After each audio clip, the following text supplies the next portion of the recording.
네. 네, 본위원은 오늘 월성 1호기 재가동 승인은 매우 부당하다라는 주제를 가지고 증인 신문을 시작하겠습니다. 이윤철 증인님, 네, 오늘 귀한 시간 내어주셔서 감사합니다.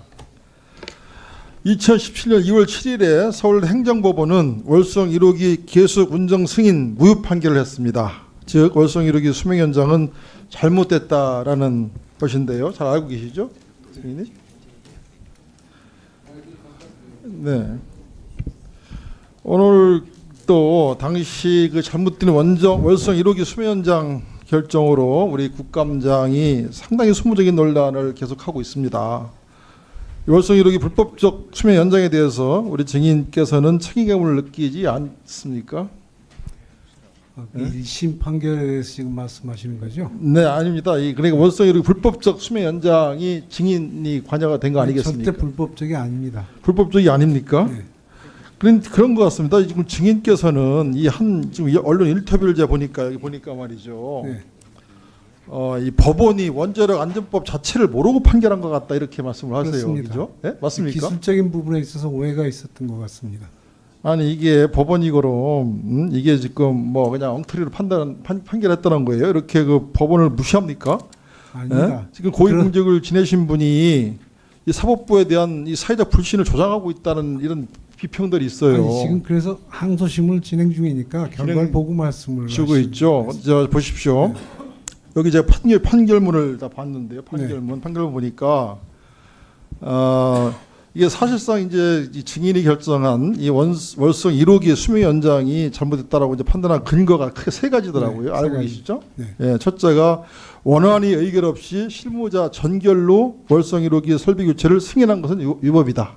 이게 첫 번째 이유고요. 두 번째는 자격 없는 위원들이 참여한 의결은 위법하다 이런 얘기고요. 세 번째는 최신 기술 기준을 적용한 안전성 평가가 이루어지지 않아서 원자력 안전법을 위반했다. 이 세 가지 이유입니다. 아시겠습니까? 네. 이 판결이 잘못됐다고 보시는 것이죠? 네, 거기 네? 그 오해가 있어서 오해가 아닙니다. 제가 이게 법원에서 어떻게 오해를 합니까? 이게 제가 한번 하나하나 한번 따져볼게요. 첫째, 이 실무자 전결로 월성 1호기 설비 교체를 승인해 준 거 아니겠습니까? 위원장님께서 예, 당시에.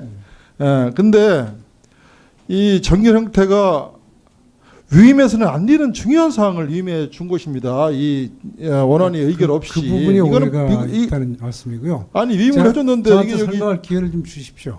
예, 그러니까 이게 이제 고의든 과이든 명백한 잘못인 거예요. 이게 팩트. 예?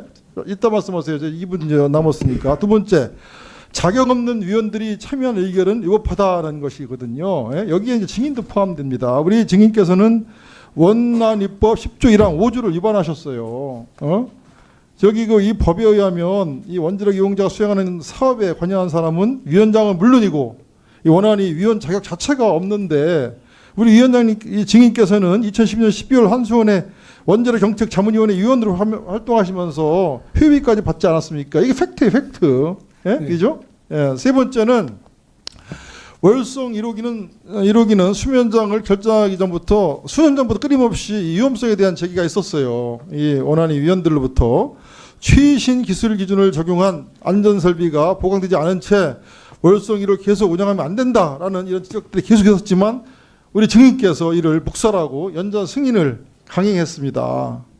이 세 가지 근거로 법원은 월성 1호기 수면장은 잘못됐다, 위법이다 이렇게 판정한 것인데 이를 불법이라고 이게 오해라고 생각하시면 어떻게 하십니까? 예?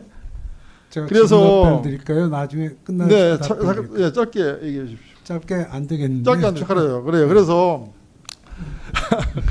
시간이 이게 여기 금쪽 같은 시간이라. 네, 그래서 제가 질의가 끝난 다음에 질의 끝난 다음에요. 기회 예. 주시면은. 그래서 이제 마지막 질의예요. 마지막 이거 포함해서 한번 전반적으로 말씀해 주시기 바랍니다. 여기 인터뷰에서 또 이런 말씀을 하세요. 내가 원자력 안전법을 위반했으면 처벌받겠다, 그죠? 처벌받겠다. 당연히 책임질 것이다. 비겁하게 도망가지 않겠다 이런 말씀도 하시고 이러시는데 법원의 확정 판결이 나면 만약에 확정 판결 대법원까지 갈 거 아니겠습니까? 나면 증인은 어떻게 책임지실 생각인지 말씀해 주시길 바랍니다. 네, 대답해 보시죠 이제.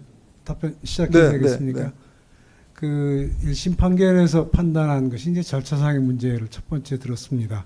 그 근데 원자력 안전위원회라는 이름이 사실은 두 가지의 기능을 하나로 지금 사용하기 때문에 생긴 오해라고 저는 판단을 하고 있고요.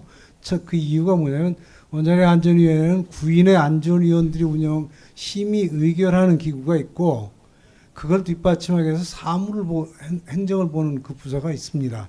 그 두 개가 다 지금 법상에서 원자력 안전위원회라는 이름을 같이 가지고 있기 때문에 생긴 오해를 아마 1심에서 잘못된 거라고 제가 생각하는 게, 왜냐하면 구인위원회가 최종적으로 심의 의결하는 사안은 주로 인허가 사항이라든지 중대한 사안입니다. 그런데 지금 이 문제가 된다고 소송에 됐던 첫 번째 문제는 인허가가 아니라 운영 변경 허가. 그러니까 쉽게 얘기한다면 설비를 교체하는데 그 설비 교체하는 부분을 구인위원회에다가 올리지는 않고, 제가 그냥 구인위원회라고 표현을 하겠습니다. 구인위원회에다 올릴 필요가 없이 그거는 정결로 거기서 할 수 있게 돼 있는 겁니다. 그래서 행정적인 처분하고 심의 의결 사항을 혼동을 하지 않았나 하는 것이 첫 번째고요. 두 번째 위원 그 자격 문제를 가지고 얘기하셨는데, 솔직히 제가 한번 한수원 회의에 참석을 한 적이 있습니다. 그게 언제냐면 2012년 12월 날짜는 정확하게 안 납니다만, 그때 무슨 일이 있었냐면 대한민국을 떠들썩하게 했던 원전 부품 비리가 있었습니다. 그래서 한수원에서 그 정책 자문을 한 40여 명을 모아놓고서 의견을 듣겠다 그래서 한번 갔었습니다. 그래서 거기에서 제가 한 발언 내용이, 아마 그 회의록을 보시면은 제가 무슨 발언했는지 파악하실 수 있을 테니까 그 발언 내용을 보시고 제가 위원 자격이 있는지 없는지를 그때 판단을 좀 해주시기 바라고요. 그 판단도 역시 항소심에서 결정이 될 거라고 봅니다. 세 번째 가장 큰 문제가 R7이라는 규정을 한국에서 우리나라 안 지켰다 하는 그런 아주 이건 어떻게 보면은 좀 우리나라는 저는 법치국가로 알고 있고 그런 법에 의해서 모든 행정 이런 사무가 처리된다고 알고 있습니다. 그 법은 바로 여러분들이 계시는 대한민국 국회에서 만드는 법입니다. R7은 카나다의 안전 기준 중에 하나일 뿐입니다. 우리가 왜 그 기준을 얘기를 하냐면, 과거에 월성 발전소가 캐나다에서 들여왔고 설계 건설까지 거의 거기서 맡아서 했습니다. 그러니까 우리는 운영만 하고 있는 상태입니다.